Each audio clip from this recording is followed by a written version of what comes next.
people coming in. So I think we might start. So a formal welcome then to all of you who are joining us from around the world, countries all around the world, and it has been lovely to see where everybody is in the chat box. My name is Nisha McSweeney again, and I'm the academic editor of the journal Anatolian Studies, and I'd like to welcome you to this first virtual seminar of this academic year. And we're very lucky we have with us to open the autumn season of our academic seminars. We have Nikos Tzivikis, who is currently, he is directing the Byzantine agricultural landscape across the Aegean project, which is a major project, which is based at the, is based at the Institute for Mediterranean Studies. And he is, how long does the project last? I'm sorry, I realize I don't have this in my notes, Nikos. It's a 3-year project. It's a 3-year project. Yeah, we'll have one more. It is midway through, but we're not going to be hearing about that specifically today. No. Instead, what we're going to be hearing about is an article which Nikos has recently published with Anatolian Studies. So if you haven't done so already, please go and read the article. It's available online now. But for today, in that case, what we have is the paper is A Lord's Inscription from Amorium and the Materiality of Early Byzantine Christian Prayer. Over to you then, Nikos. Okay, thank you. Thank you. I'm sharing my screen.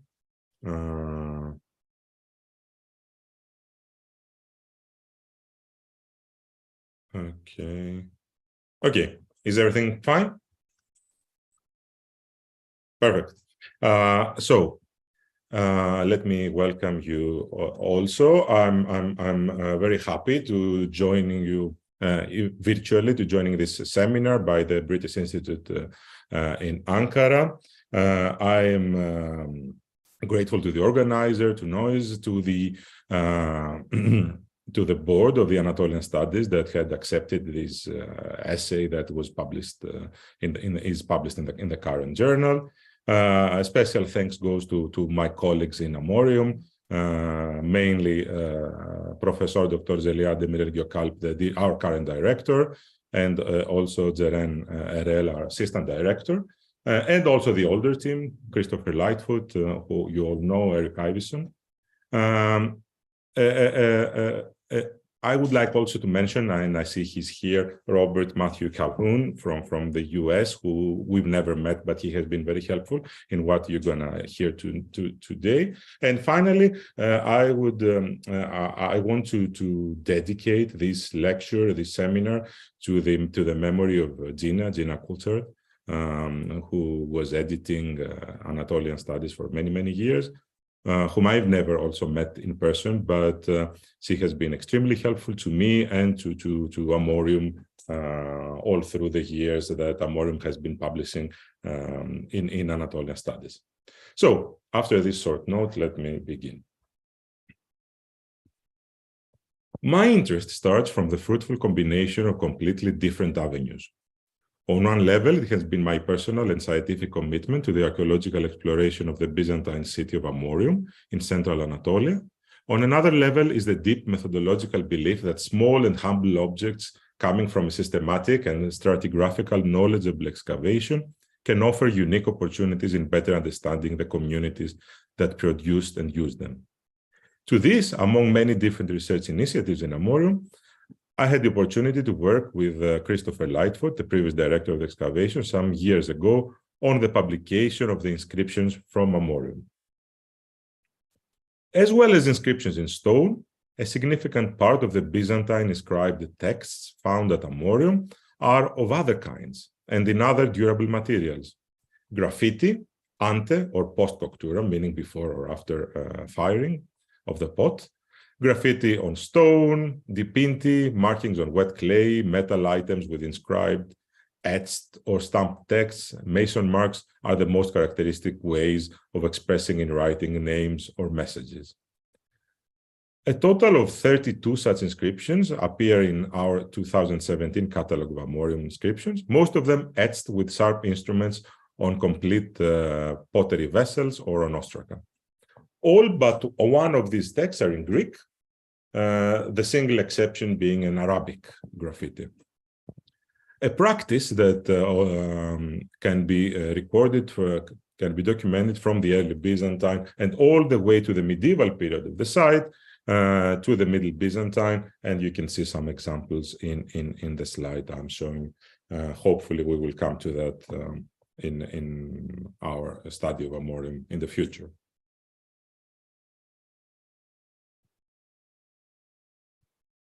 Our story to date is a story that started a few years ago in our excavation, and like in most of these stories, although we seldom describe them, it all started in the most trivial way. During our season of 2015, the 3 different teams doing excavation at Amorium in 3 different trenches we were all washing pottery in the afternoon. In the first days of excavation, we had often insisted to the younger team members that they should be extra watchful when washing the pottery, since it is not uncommon in Amorium, and you heard the numbers before, to find sherds with various graffiti writings. Indeed, that afternoon, a young student shouted in happiness because he could see some letters on a sherd of her daily pottery to wash. The graffito inscription on that sherd is preserved on the inner side of a small sherd that belonged to a much larger clay vessel, a large deep plate or a bowl with a low and wide ring base at the bottom. The vessel has a thick red slip, while the clay is fine and pinkish yellow. The sherd is too small to reconstruct the exact shape of the plate, but its profile resembles red slipware plates bases that are usually dated between the late 4th and the 6th century, and its form could correspond to a known late Roman ware C or Phocian red slipware. Its fabric suggests that it belongs to a local or regional center, Central Anatolian production that imitated the original, a widespread practice in the area.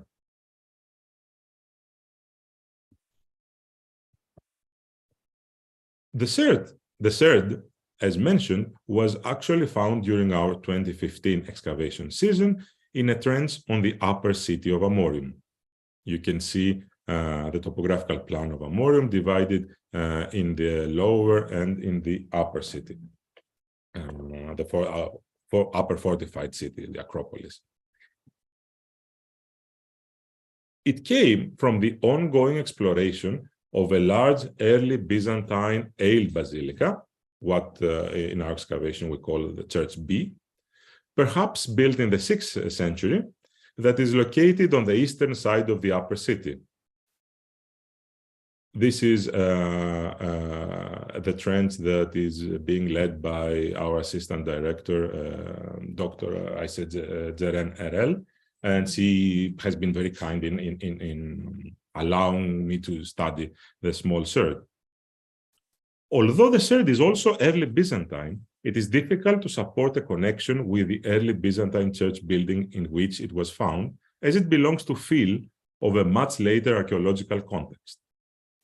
During the Middle Byzantine period, that would be from the 9th to the 11th century, a complete remodeling and landscaping of the upper city occurred, and in this location, and the church, which was already ruinous, along with many other early Byzantine buildings, was further altered into new medieval units. You can see in the picture how the interior of what once was a basilica has been divided in this almost nonsensical arrangement. So the small red slip fragment that we saw should be better understood as a chance find that was probably introduced to the site from elsewhere as part of some man-made fill on the upper city during this Middle Byzantine period. The graffiti inscription was etched with a sharp instrument through the red slip after its firing, thus creating deep cuts that make the clay's buff color show through in contrast to the red of the surface. The letters of the inscription are small, measuring approximately 6 millimeters, and are consistently written by a steady hand. Only 2 lines of the text are preserved on the third. The upper line is very fragmentary, and just a few letters are discernible, while the lower line is much better preserved. Underneath, in a third line, following the same orientation, survives a single symbol, a stavrogram, a cross with a Greek rho. The text is written in a steady majuscule script. The letters are upright and slightly elongated as part of the etching process. Although it is difficult to ascribe certain script styles to graffito inscriptions in general, the text appears to follow an uncial type of script, usually dated between the 4th and the 7th century. The surviving text from the inscribed plate, although short, is easily recognizable as part of the Lord's Prayer, a text in Greek, as it is attested in the Gospels of Luke and Matthew.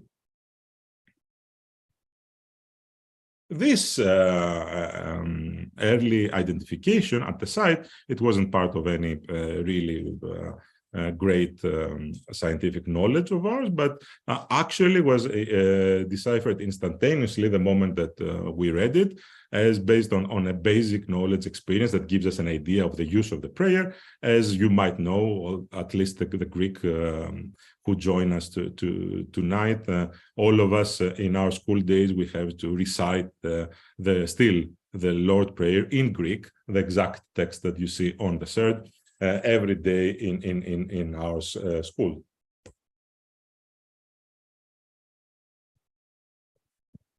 Focusing on the text on the third, the second line reproduces a part existing in both versions of the prayer. Mi senengis imas is pyrasmon, lead us not into temptation. This identification further facilitates the reading of the rest of the surviving text in the first line, as the crucial word is the epiousion, meaning the daily, describing the daily bread. A text found again in both versions of the prayer, in both Gospels. Thus, based on the surviving text, it is impossible to establish which of the 2 versions of Lord's Prayer could have been inscribed on the plate from Amorium. Nonetheless, in most of the known inscribed parallels that will be examined in our discussion tonight, we encounter the text from the Gospel of Matthew, actually. And this is the one that we offer as a reconstruction here on the slide. Especially in the early Christian tradition of the Lord's Prayer, text usage as an apotropaic or amuletic device, Matthew's version is the norm. For this reason, our tentative reconstruction for the graffito text follows Matthew's version, since we believe it probably belonged to a similar tradition.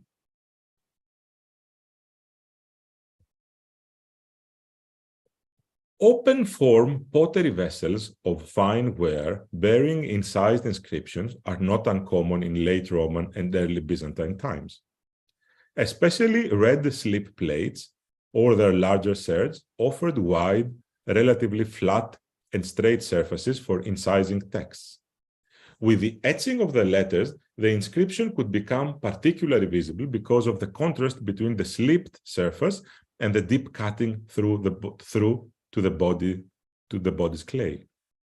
The case of pottery vessels acting as writing boards is well demonstrated by the some famous examples like the ones we see, the Roman graffito plates from Lagrofezenc in South France, Samian ware, where the inscriptions were written on parallel lines, or a famous example of a personal letter, the one you see on the left from Germany. Some fine examples of this practice of using ceramic plates as a sieve for writing, or a writing slab, can be seen also from 6th century Sagalassos in Pisidia, as with a large rim fragment of a fine ware-red slip serving tray from the upper agora with acclamations for the local guild or faction dedicated to the cult of Saint Michael, the Michaelite. In these kind of examples, like the ones we see, it would be difficult to imagine the original objects, the actual plates, still being functional tableware items, mostly because Usually the inscriptions served other purposes than they intended for the plates, but also because the plates etched surfaces and thus damaged afterwards would not be any more suitable for certain foodstuff and such a use. It is not easy to reconstruct the intended use of the Amorium inscribed plate or bowl bearing the Lord's Prayer. As mentioned previously, in other cases of late Roman and early Byzantine inscribed plates, they acquire a different, or at least an additional function with the incision of the written text. What is clear is that the addition of the Christian inscription on the plate's surface transformed the mundane object into something new, something special and sacred, bestowing it with new qualities, apotropaic, amuletic, and prayer-focused, rather than a simple writing exercise or a note. The relatively common and widespread use of the Lord's Prayer after its first appearance in the Gospels of Matthew and Luke in the wider early Christian and medieval world has been a subject of an immense number of theological, exegetical, church historical, and other kind of studies. Actually, the bibliography is really huge if one wants to really go, and I'm just giving you some titles on the screen. Some recent ones to understand the amount. The text of the Lord's Prayer appears again in many works, after the Gospels, appears again in many works of the early church fathers, and is commented on in authors from Origen to John Chrysostom and beyond. Of special importance for our analysis tonight is the presence of the Lord's Prayer in the Didache, a very important late 1st or early 2nd century work, Christian work, focusing on the educative and liturgical process of baptizing and incorporating into the church the newly baptized. In the Didache, you can see part of the text here in its translation. In the chapter 8, the Didache is a quite short text. I mean, and it's full of these regulations.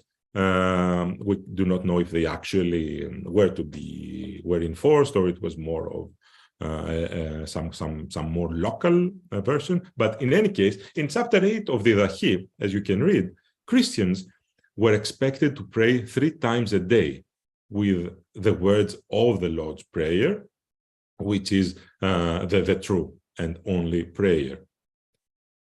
The presence of Lord's Prayer in the Didache, beyond personal prayer, could be related to the early Christian liturgy of the Eucharist and the preparation of the bread and wine. Again, here, personal act of prayer and liturgical use of prayer seems to be intertwined and very difficult to compartmentalize strictly. What is, and in this very early time of the liturgy and the Christian church is still difficult to understand what is personal piety and what is part of the at that moment being formed the Eucharistic process. This division is reflected also in the possible uses of the Amorium Lord's Prayer plate and the question of whether it could have had a liturgical or a domestic use. Would it be used in a house or would it be used in a church? And what are the actual differences between that?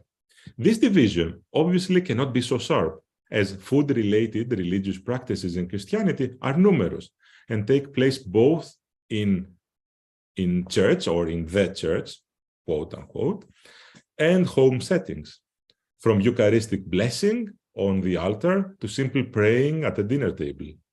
Unfortunately, the size of the serd and its condition of preservation does not assist us in identifying any marks of use on its surface.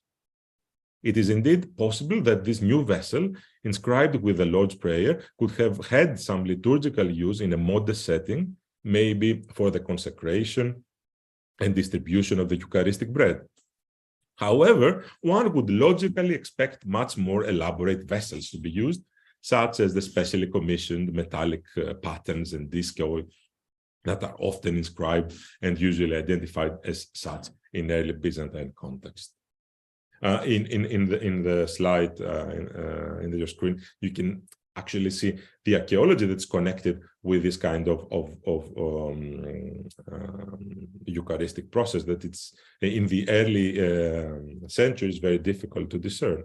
Even the spaces like this newly excavated house church that transcends the domestic into the communal use. So we need to ask ourselves, how would the prayer be incorporated into this early Eucharistic and liturgical setting, and especially in a time much before its culmination?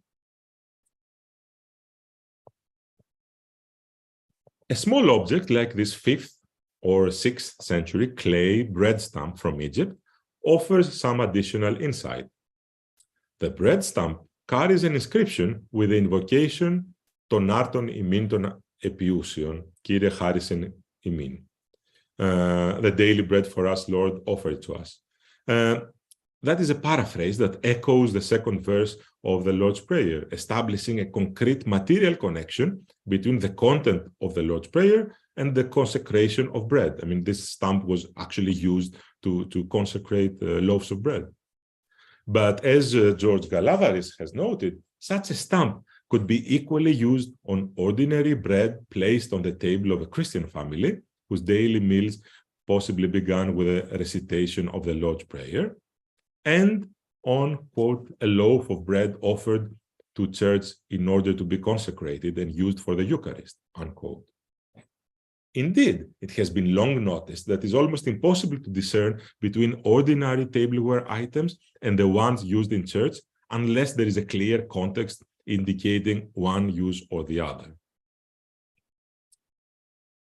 And even if we really try hard to look for the for terracotta clay vessels that they were inscribed and were securely connected with the liturgy, we need to go to reach the 13th or 14th century when these late Byzantine ceramic chalices appear, and usually found inside burials as funerary goods, and were actually imitating the metallic ones that were in use in liturgy, very far from what we are dealing with.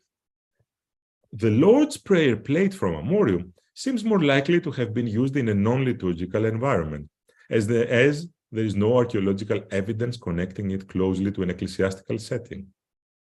Within a domestic context, such a plate, in addition to a possible special food-related religious function, could have acquired through the inscription also an additional apotropaic or protective function, as in inscriptions that were often included in tableware to protect their users. Another possibility is to regard the Amorium plate as an object where it became solely a frame for the inscribed text, either as an apotropaic item for the entire Nikos, or even as a reading aid and focus for the actual performance of reciting the prayer. This might have meant that the plate could have been displayed. In any case, the red slip tableware, by the careful incision of the graffito inscription on its surface, certainly lost much of its previous character as an exclusively utilitarian object and became a venerable item of the household. Another early Christian aspect of the written tradition of the Lord's Prayer has also long been noted, and it's the visual use of its written form, the visual effect of the written prayer as an apotropaic or prophylactic element with amuletic qualities. In two recent studies by Thomas Krauss and Robert Matthew Calhoun, they offer detailed catalogs of the surviving Lord's Prayer's early Christian manuscripts, mostly papyri, and textual evidence on other media, such as inscriptions or small finds. The scope of the two studies is different, but at the same time, they complemented and expanded each other. Krauss tried first to move away from the older view that examined these written or inscribed texts as simply witnesses to that text itself. and attempted to examine the different functions of these scriptural remains. We need to have in mind that for long, the main interest in finding the text is actually the text of Lord's Prayer is actually checking the Gospels and trying to see if there is an older tradition of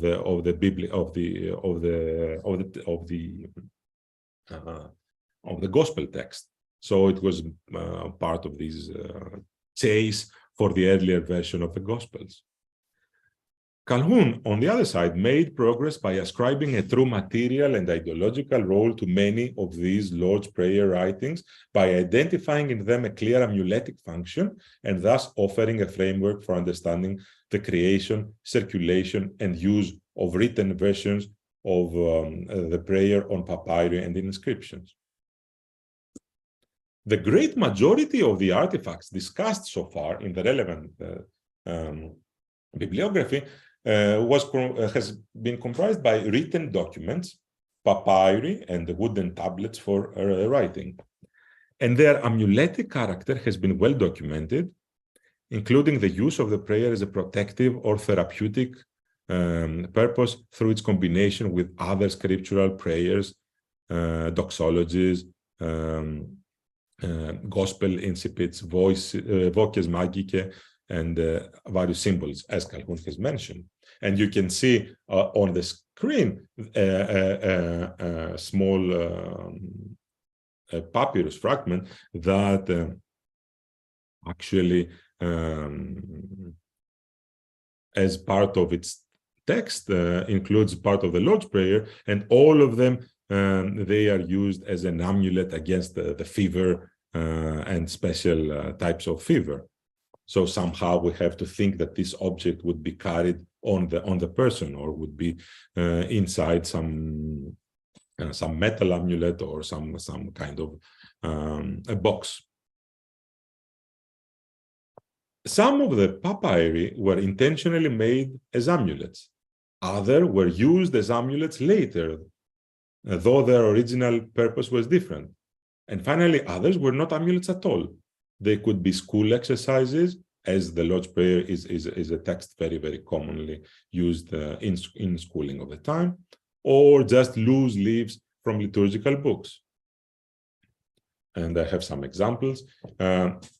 Here you can see the size of this very small bifolium. It comes from what we call a minuscule codex, so something very, very small, with the Lord's Prayer written on it. So probably it would be a very small, like a very small book that somebody would carry on him.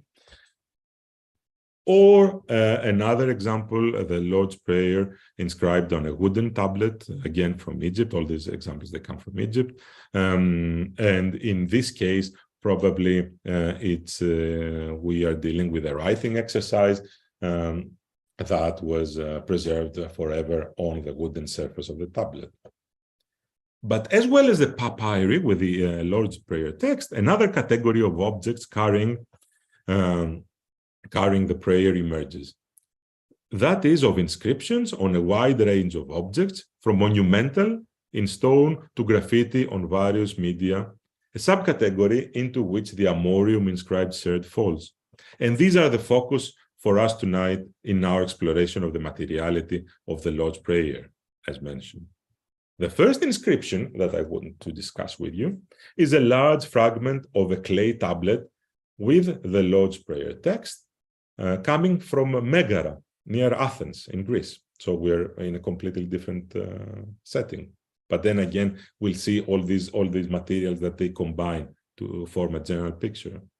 This is a large part of the original inscribed surface, preserving the bottom right fragment of a clay tablet. So it's just a piece of it. You can actually read parts of the Lord's Prayer in it. The Megara Lord's Prayer text is also based on the Gospel of Matthew. It is probably the best known epigraphic example of the Lord's Prayer and has been discussed extensively in the literature since the beginning of the 20th century initially for its importance in the tradition of the gospel text, but also as an inscribed prophylactic artifact intended to protect its holders through prayer. The writing of the Megara tablet was made in such a way that the letters were incised with a pointed instrument into the still wet clay, as into a wax tablet, and then set by firing the clay tablet. Thus, the Megara tablet was constructed in order to exhibit the text, probably for it to be hung on a wall or propped up vertically on a base, resembling the handling and positioning of images. The size and format of the original orthogonal tablet also point to this. Although an uncommon Christian object, the Megara tablet probably falls into a not so uncommon Roman tradition of inscribed clay tablets.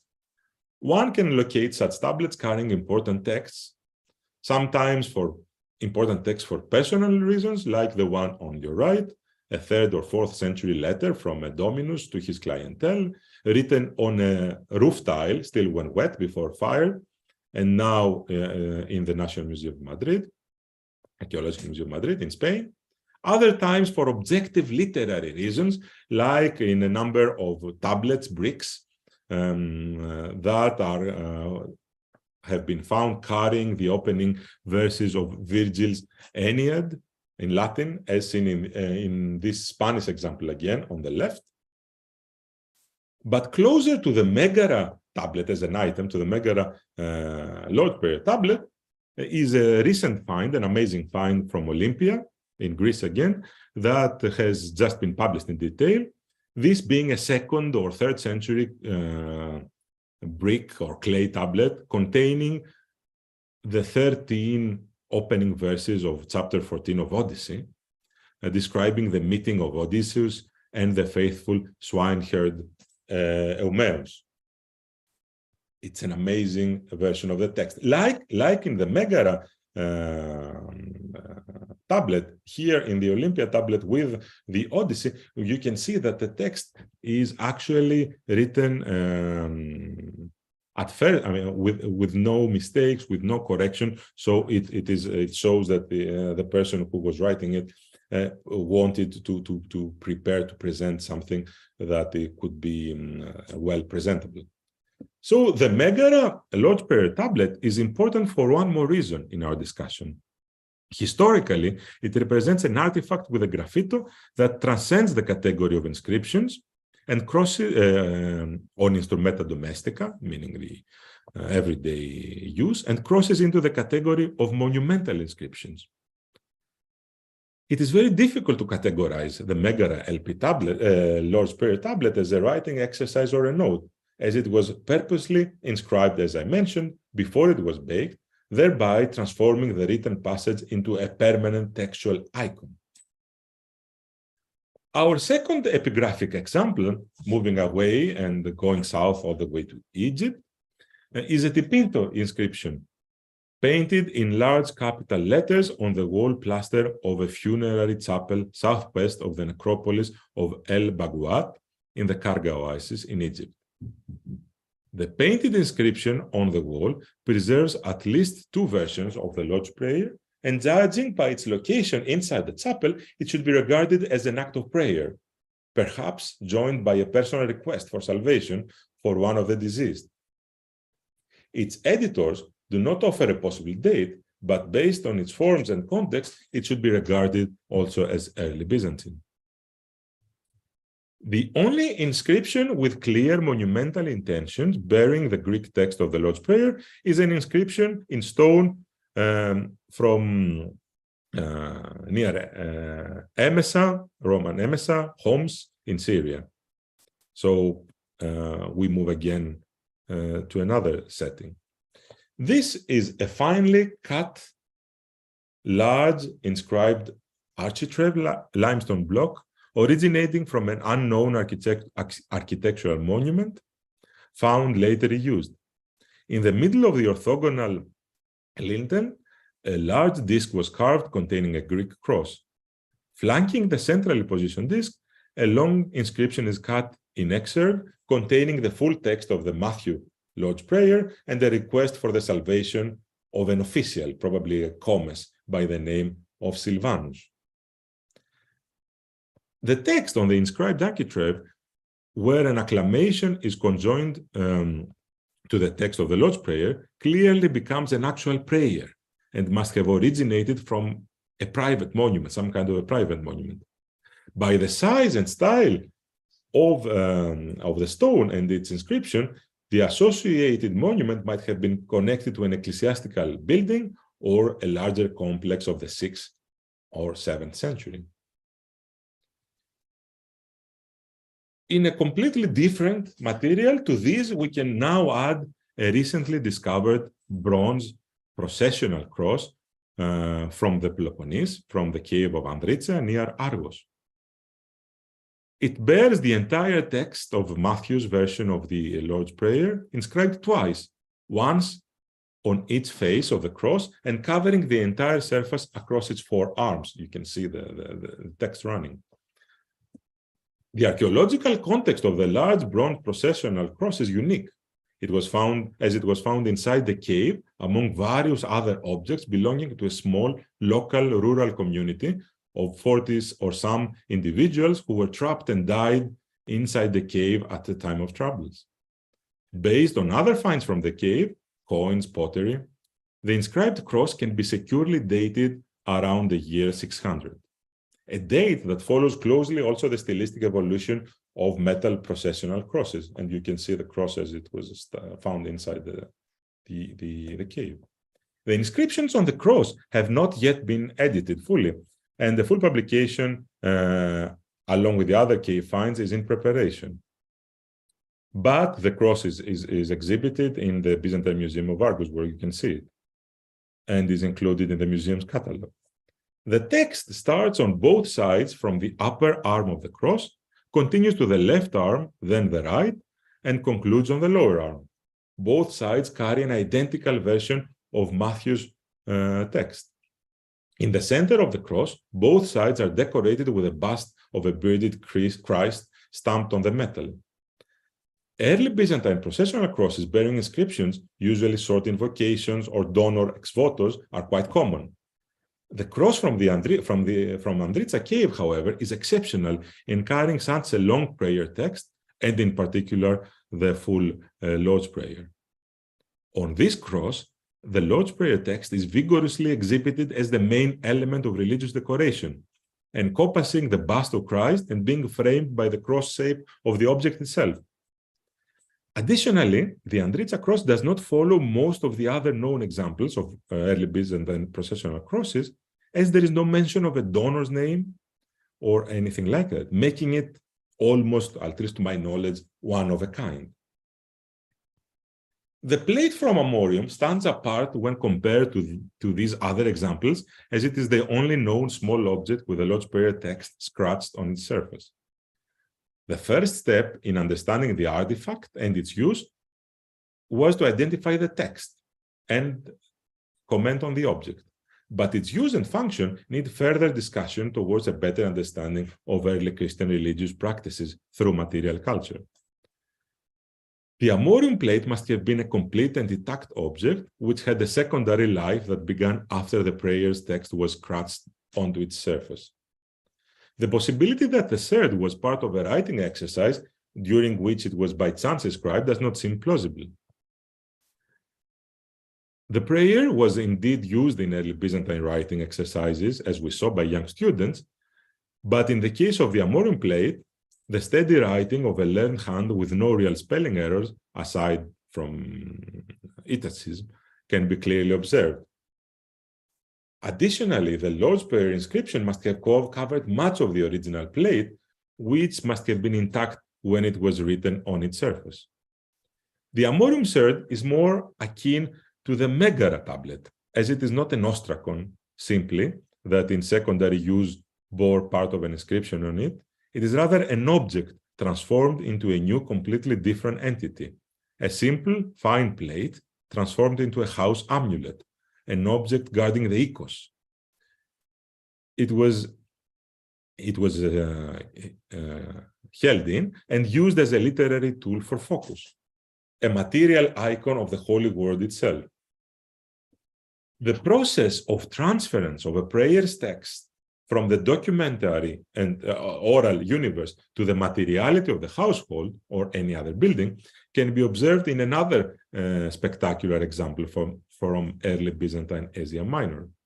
In Phrygian Hierapolis, which is not too far from Amorium, in a room of a 6th century domestic building, the text of another prayer, that of Manasir, an apocryphal penitential text, had been painted with large colored letters around the inner walls. The purpose of this inscription exceeded just penance and had a clear protective role running around the room, aimed at warding off the wrath of God towards the sinners. To return to the Lord's Prayer plate from Amorium, its original setting is uncertain, whether it would be that of a household or an ecclesiastical environment. An ecclesiastical setting seems less likely for several reasons. First, even small community churches seem to have been able to afford the creation of holy vessels and assorted tableware, usually in gold, silver, bronze, or glass, as is attested from descriptions, numerous descriptions, and also by hundreds of surviving objects. Moreover, these holy vessels often carry invocations, parts of prayers, or simple donor inscriptions, but none has been identified so far with the Lord's Prayer. The processional cross, apart the processional cross from the Andritsa cave. So it seems reasonable to view the object at the household level when seeking a context for it. The apotropaic and protective character of the Lord's Prayer in the personal amulets made of papyri is a well-established category of early Christian textual amulets, with its roots in a Greco-Roman customary practice. The epigraphical material we saw along with the Amorium plate, although not exhaustive, makes it possible to argue that the protective properties of the Lord's Prayer textual amulets could have transcended the universe of papyri into different types of inscriptions and different material. The written form of a prayer played multiple roles. On one level, it was an act of consecration of the item. For the bearer of the item, it was an icon of the prayer that thus functioned as a visual sign. And finally, it was a call to read the letters, to engage, in a performative action, read the letters and words, and thus recite the prayer. The inscriptions we saw provide evidence for the complex ways that the Lord's Prayer text could have functioned in a public or semi-public epigraphical context. In the funerary inscriptions of Emesa and El Bagwat, we can observe that the personal protection sought through the Lord's Prayer amulet in the earthly life has developed into protection in the afterlife, announcing publicly to the guardians of the afterlife and the earthly visitors to the tomb that the deceased is an initiate. The clay tablet of Megara and the inscribed plate of Amorium probably belong to a different context, where the inscribed objects functioned as house amulets, expanding the protection to the whole household. The Andritsa cave cross seems to have yet another function.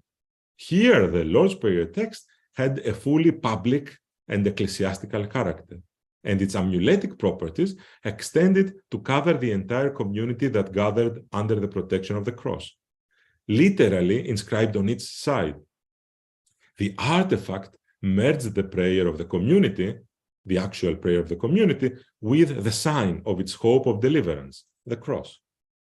These religious practices seem to coexist or overlap in time and space, showcasing the variant ways that personal or communal piety of the early Christian communities was expressed in a wide time frame from the 4th to the 7th century and in a geographic area covering Egypt, Syria, Asia Minor, and mainland Greece. These practices are often difficult to follow and understand because of the lack of evidence or because of their localized character. The detailed documentation of the small inscribed third from Amorium and the few syllables that were written on its surface offers an important addition to the unraveling of the materiality of everyday prayer inside and outside the church for Christians in the early Byzantine world. Thank you very much for your attention.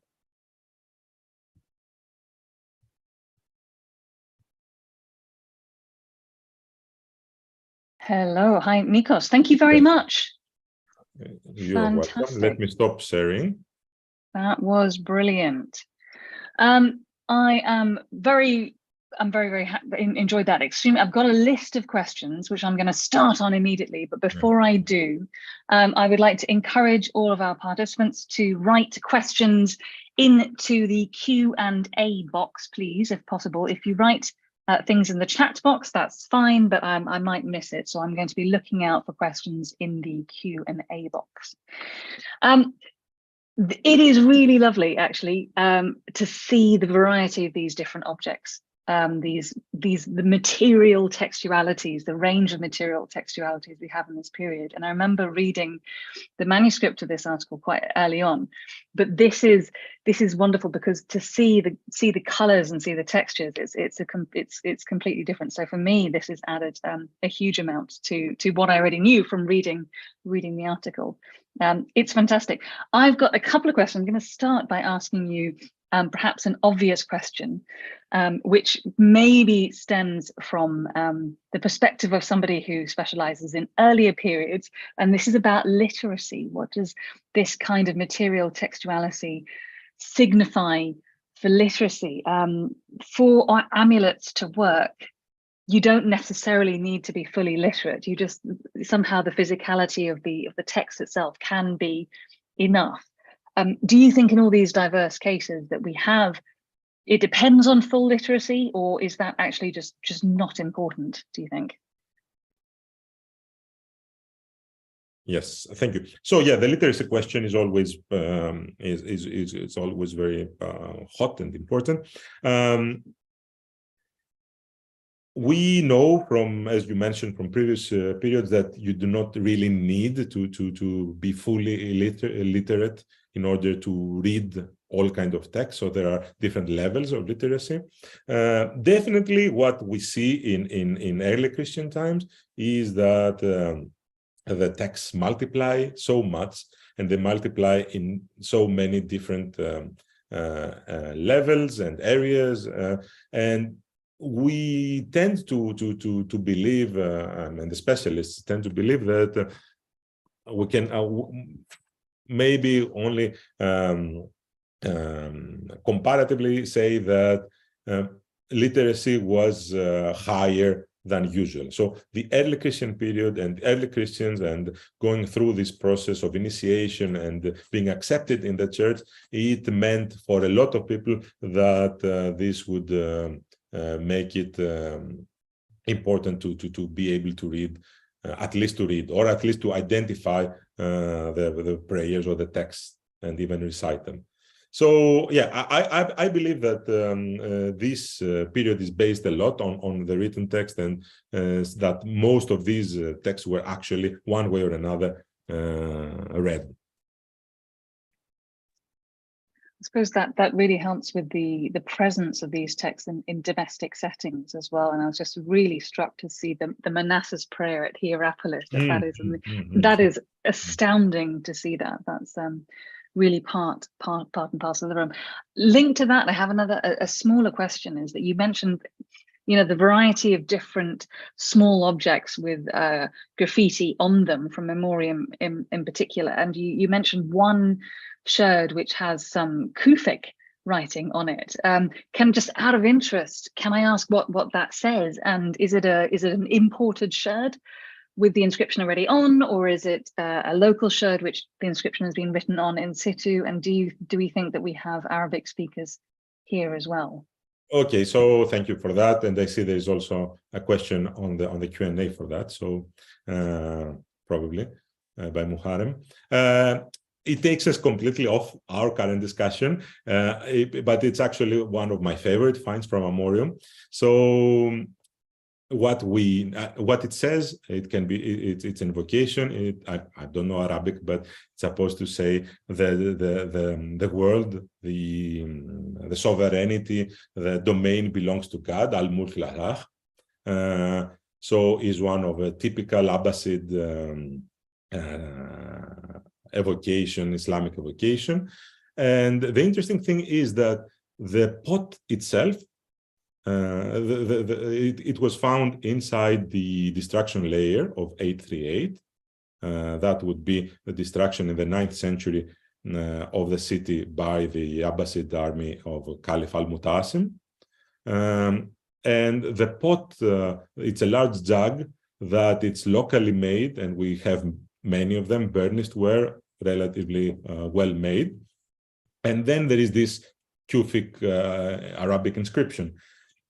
So we cannot know when it was cut, incised, but one wonders if it can be some evidence of plunder, of secondary writing. We know this kind of secondary writing, Arabic writing, in very different places, like in basilicas in Crete or in the Ionian coast during the 8th century, and the attacks that they when they attack these places, you have this sort inscription. So it is one of the first time that I see it on a small find. So maybe it's something that happened during the process of the siege and plunder of the city, sackings of the city, but we cannot know more.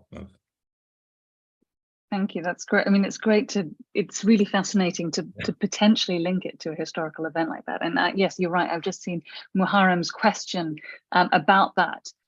So I hope that answers Muharrem's question about the contacts between the Byzantine and Arabian worlds. This could have been from that moment of clash as well as encounter. We have another question from Arik, who asks, number one, why were El Bagawat and Emesa inscriptions labeled as afterlife protection? What is this archaeologically, or is it something from the text which gives us this label or this classification of being an afterlife inscription? And the second question is asking about why we would define the Amorium sherd as being a protective afterlife rather than, protective artifact rather than being a liturgical vessel. So two questions there. Okay, thank you. So the El Bagawat one, that we can say for sure because it belongs to a funerary monument. So these are like a small funerary rooms. So the inscription is written on top of a tomb or a number of tombs. On the Emesa one, we cannot be so sure. We don't know what was the original position of the inscription. Was it a donor inscription? Doesn't mention something, or was it a funerary monument inscription? We have just the call for the salvation of the individuals. So it might as well be funerary inscription. So it's like 50-50. But even if they were not in a funerary setting, they definitely call upon the salvation of certain individuals. Secondly, about the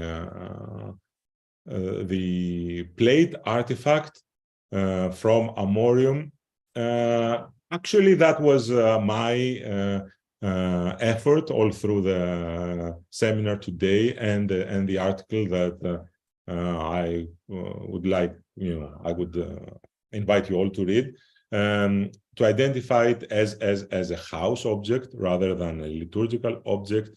There are a number of arguments I've already made. Some of them is that usually liturgical objects, they tend to be metal. We don't have many clay vessels or any that we can safely identify. Also, so far, we don't have any liturgical vessels identified as such carrying the Lord's Prayer text. So that you have these are the two main arguments. Fantastic. We've just had a query in from Elizabeth about a link to the article, which we will do that. We'll put a link to the article online in the chat in a minute. But perhaps following on to that, actually, so I've got a question on context and archaeological context. So you've suggested that it's come from this fill level, this Middle Byzantine fill level. Is this then before the remodeling of what was the church area into different units. And you said into different units, but you didn't specify whether they were domestic units. Just to clarify, it's not come from those new units, it's from this intermediate fill level. So thank you for that. So in Amorium, we're very interested in doing stratigraphical work on Byzantine, Middle Byzantine stuff, which is not very common. So in our case, we are using stratigraphy to make a negative argument, meaning that usually if you found something like this inside the church excavation, traditionally everybody would say, oh, it comes from the church. But no, it doesn't come from the church. We are sure that the early Byzantine church he suffers during the destruction, and so something happens to it. It gets demolished, or it falls down sometime in the 8th or 9th century. And this is the time that large part of the cities are being rebuilt. So there is a lot of terracing and landscaping being done on the Acropolis. So actually, the Acropolis largely is formed during this period from a low hill to a more clear Acropolis. So large amounts of ground, of earth is being moved. So there's a lot of filling. And in this filling, so you had this inverse stratigraphy that you find older stuff on top of newer stuff because they come with a landfill. So this is the case. So then it's really hard to say what the original use context would have been. No, because it's just kind of a landfill context, yeah. Landfill context. Do we have much wearing on the broken edges, for example? Does it look like a fairly new break, or is this something which was broken a long time ago? No, it's been rolled around. Yes. Okay, fantastic. All right, interesting. I mean, so we've got no real way of knowing whether this object was kept for a long time, maybe curated in a household for a few generations, or whether it's No, that would be very interesting. No, but no, we cannot say. It's very small and it's very rugged, and it's seen a rough life. Its biography is really rough, I have to admit. Yeah, but I mean, to me, it seems very plausible that this fits in a domestic type context because of the material it's on, because of you might expect different other materials from other kinds of contexts. Yes, if I may comment, for me, through this effort, the key is the clay tablet from Megara, from Greece, from nearby Athens, from Attica, and which is a very strange item, because it's not something that you write, it's something that you somehow prepare in order to be viewable, to view it, to use it as even like a page to read. So it gives an idea of agencies and how these things can be used. So I would imagine, like we know from other types of writing, that these plates often carry, like business accounts or personal letters, that the object was used in order to carry the text. And then by connection to the text itself, the object itself gets a life and acquires a role. I mean, in terms of this use, do you think that we're looking at a text which was written in straight lines? So some of the other examples you showed us, the text was very much linear going down, rather than being written around it. So this is a straight thing meant to be read in one go, rather than the plate being turned. Yes, well, yeah, you're very right on that. This actually has been a question for me. In the article, I suggest that it might be going round. And if I may, can I show you something? Yes, absolutely. That I did not include in the presentation. So, do I have it here?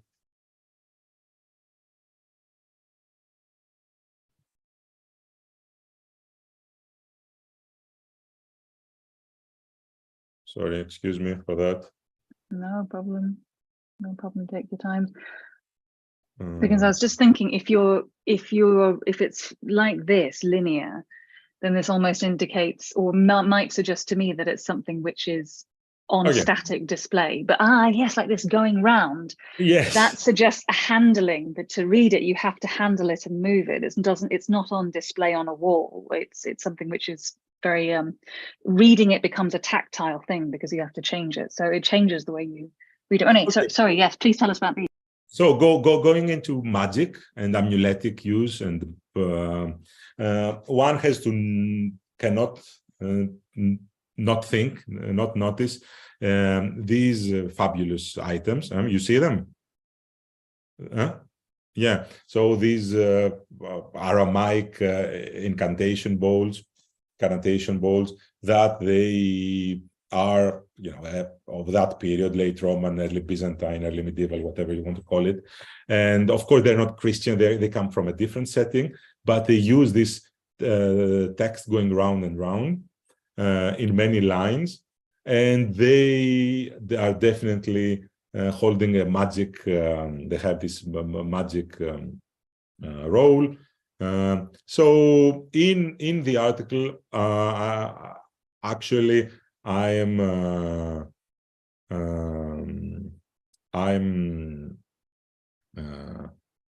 making this comparison that somehow this environment of magic writing can use this round handling of the object, as you mentioned. But I cannot establish any connection further than that. I have to admit that this is as much as I can say. I just wanted to show this slide that I finally edited out from the version that I read to you. No, it's great to see them. They're absolutely fantastic. We've got some more questions in. So Philippos asks again about the context of this sherd, and he's asking how sure that it's not related to the underlying basilica, and is there any way that this maybe could have come from an ecclesiastical context, such as a priest's home? Yes, the only thing I can repeat again that there is no evidence suggesting that.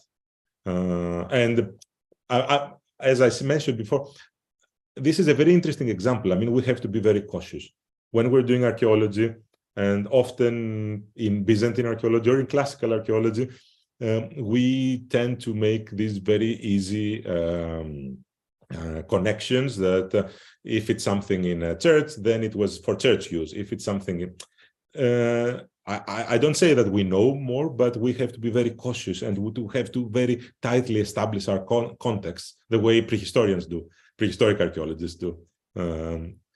Okay, but thanks again.